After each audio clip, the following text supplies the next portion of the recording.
Io penso che per ripartire il tifoso deve essere cosciente che dietro c'è una società solida e che sicuramente vorrà fare una squadra molto competitiva. Questo, sotto questo punto di vista, siamo tranquilli perché la società, al di là del fatto che è finito il triennio che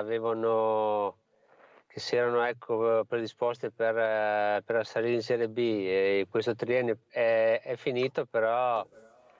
hanno rinnovato, ecco, il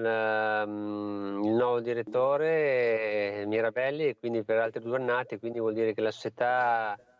ha intenzione di continuare, e logicamente si sperava in una categoria diversa, però almeno per quanto riguarda, perché io